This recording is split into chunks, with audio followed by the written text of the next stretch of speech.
All right, good morning to my students and their grown-up who is watching with them because of based on the title of this video.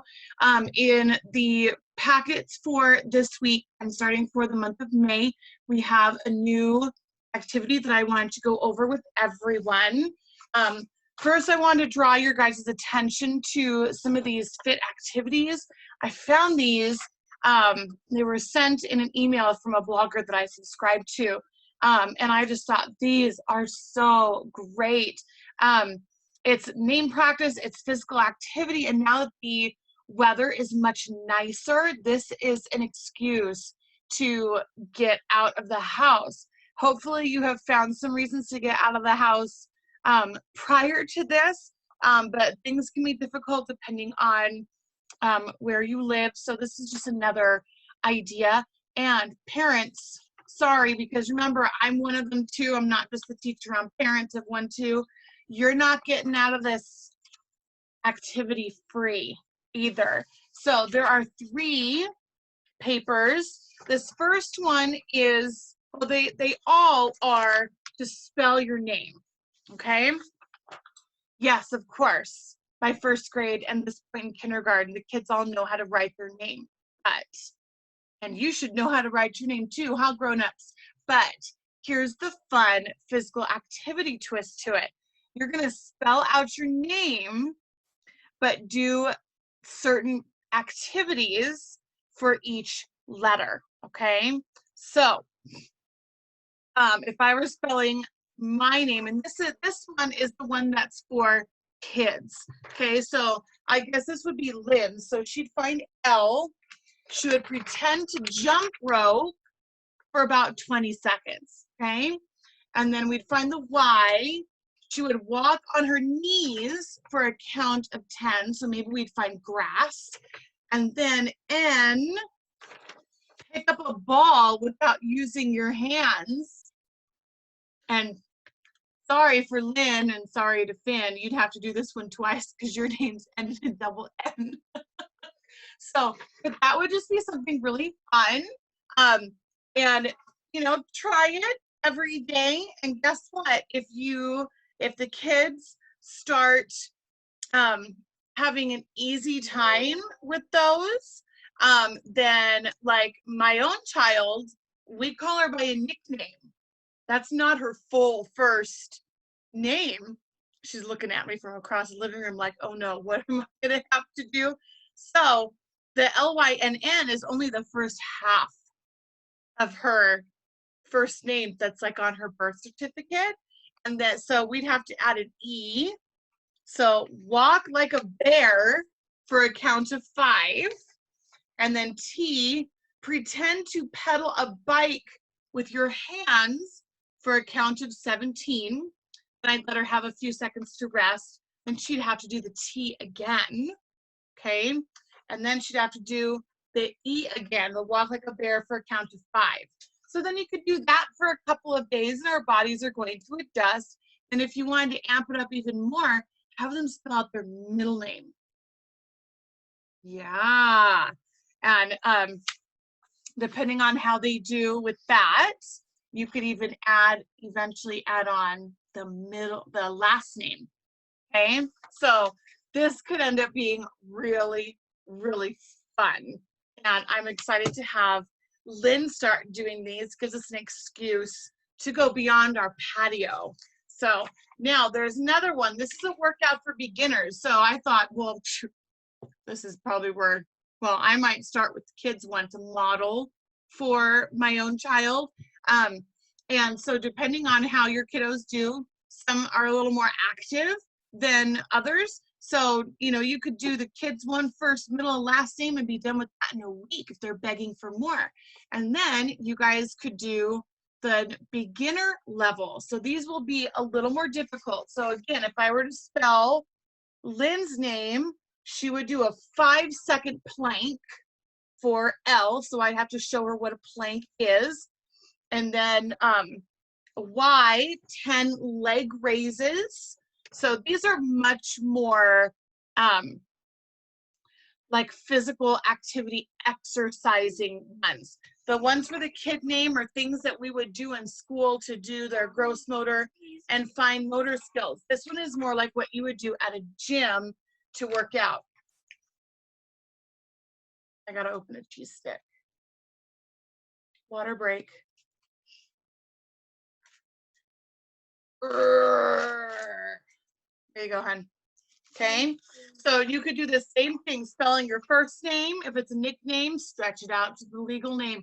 And then you could add the middle name and add the last name. And boy, there are two of you that, man, doing your last name is going to be long.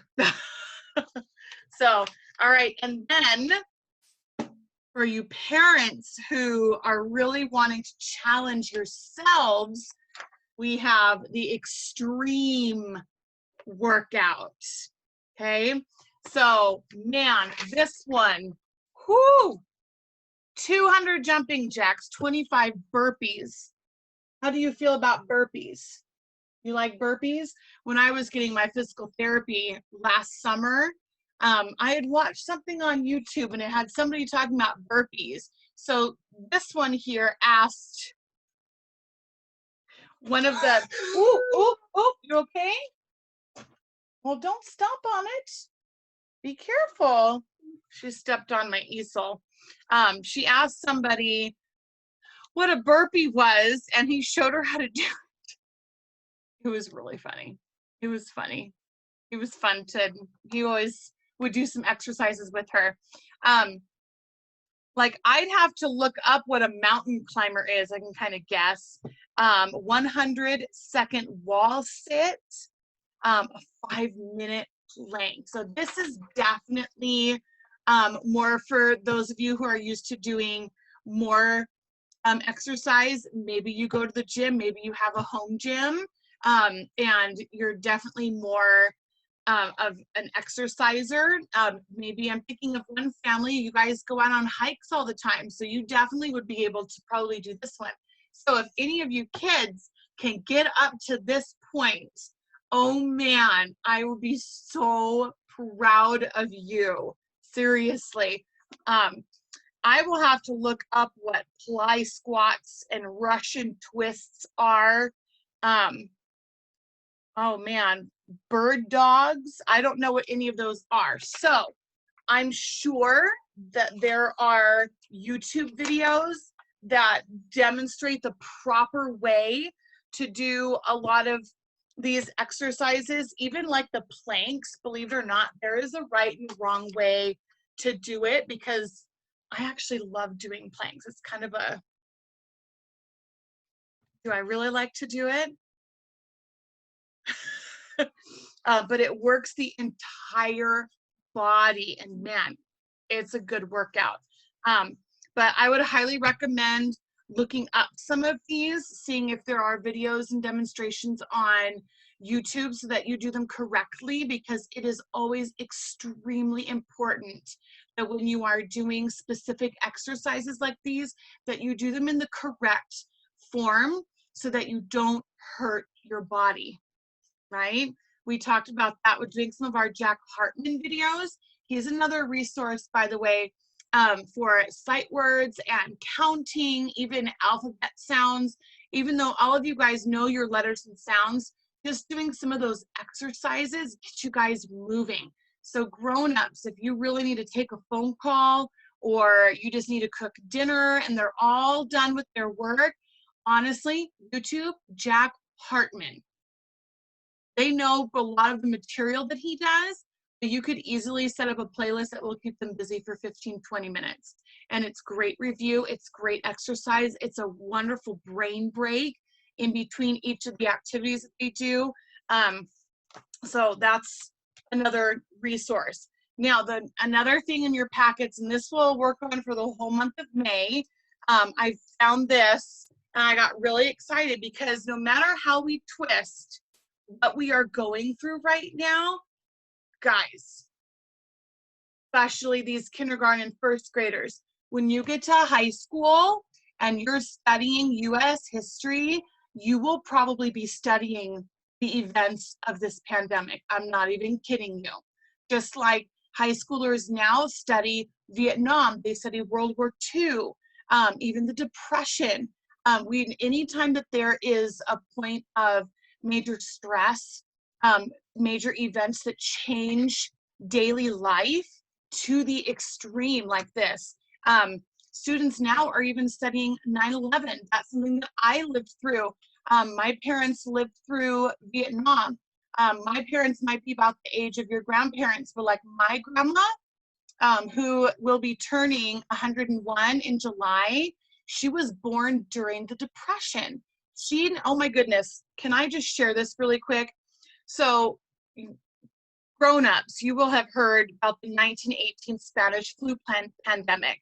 That's one thing that doctors are really referencing to for how they've been recommending the social distancing, the masks and everything, and how doctors have set up hospitals like this military style bed setup. That's all, I mean, common sense, yes. But a lot of it is based on how the 1918 Spanish flu pandemic was handled. So I bring that up because my grandma, who will be 101 this July, she was born in 1919. So she was born right after the Spanish flu pandemic, okay? She was born during the Depression. She lived through World War II. Also, my mom reminded me the other day, she had measles, smallpox, and scarlet fever as a child. They didn't have inoculations or vaccinations for those yet. When she was in academy, she was in the boiler room doing laundry, and one of those boilers of really hot water exploded. And she was in there, and she still has permanent scarring from the waist down. What else? Dealing with a spouse coming back from World War II. And now we understand that what my other grandpa had gone through was PTSD. And, you know, all of the other wars, Vietnam, the stuff in Desert Storm in the Middle East in the 90s, 9/11, there's so much that she has lived through. So kids, when I encourage you to talk to your grandparents about historical events they've been through, oh man, you can get a gold mine of information from them, and not just what you would read from a textbook, but what they went through, and not just newspapers or what we can watch as documentaries on the History Channel. And those are all fantastic, but hearing it from our elders is a gift. It's really, really a gift. And I remember sitting down with my grandpa, him showing me pictures when he was deployed in Africa during World War II, pictures of him with African tribal chiefs and next to elephants, and lions were off in the background, and giraffes. Like, oh my goodness, these are only animals that me as a kid, I'd only ever seen in the zoo. But he had pictures. So having documentation of these major events that you can create, that is a really cool opportunity. And then you can look back when you have kids, when you have grandkids who are studying this, and they come home and say, Mom, Dad, or Grandma, Grandpa, I read about COVID-19. And how old would you have been in 2020?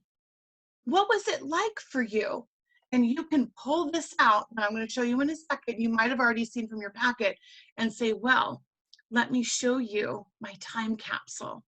And there are places that do time capsules all the time, and they're really, really neat. So when I got this in an email as a resource, I thought, we've got to do this, because you guys are going to be studying about this in 15 years when you're in high school and college. Your kids, yeah, you'll have kids someday, they will study about this. Like I've studied about World War II, like you guys will study about 9/11 and come home and go, hey, so how old were you on September 11, 2001? What was that day like for you?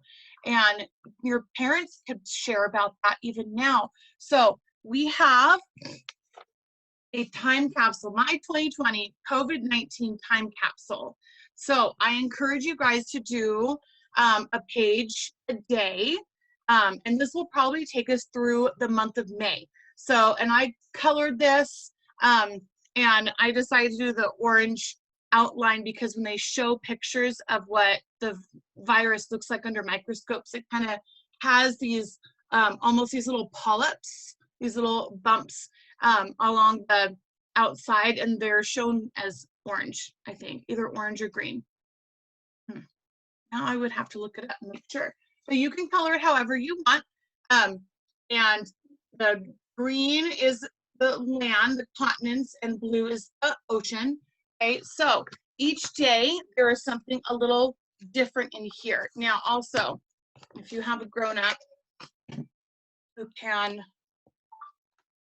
staple this for you, it'll help with the papers curling. I'd run out of staples.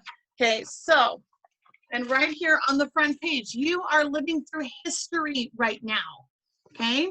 So take a moment to fill in these pages for your future self to look back on.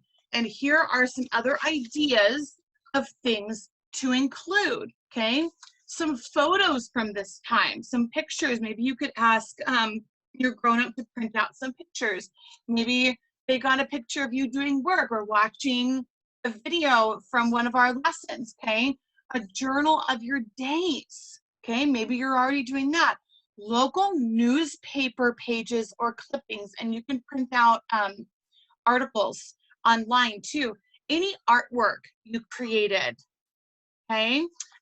Family and pet pictures, okay? And any special memories, okay?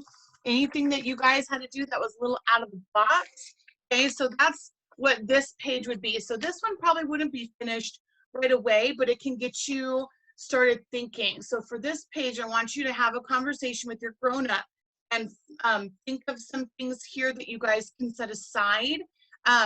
If you wanted to end up putting this whole thing in a page protector or an envelope of some kind, you can drop the pictures and newspaper articles and things in there and write COVID-19 time capsule and the school year, maybe what grade your child is in, and teacher name. Just as many memories, what school they were attending, the city it was in, things like that, okay? So things like all about me. How old are you right now? How tall are you? Your weight, your shoe size, okay, your favorite toys, color, animals, because these things will change as you get older. Who are your best friends? I don't like it when lists say best friends because we are all friends. So you could just write on those 3 lines and then fill in some more names along the bottom for more room, okay? And as of today, when I grow up, I want to be, what do you want to be, okay? And then the date that you start this, okay? So today would be May 4, 5/4/2020, okay?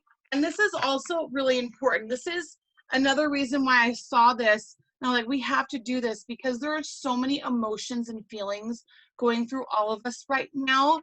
And oftentimes, you kids are the ones that don't express them often enough. Okay, so how I'm feeling. This one is so important. And be honest, okay? All right, you can go your smiley face level and some words to describe how you feel, some adjectives too. What are you most thankful for? What have I learned most from this experience? 3 things that you're excited to do when this is over. I've got my list of 3. So things like that in here. Your community. Oh, color the house to look like yours. Where are you living right now? Yeah, because you guys might move. How are you connecting with others? That's another really important one. You are not stuck at home. You are safe at home. This is such a wonderful, positive mindset that they've been saying a lot on TV. What are you doing to keep busy?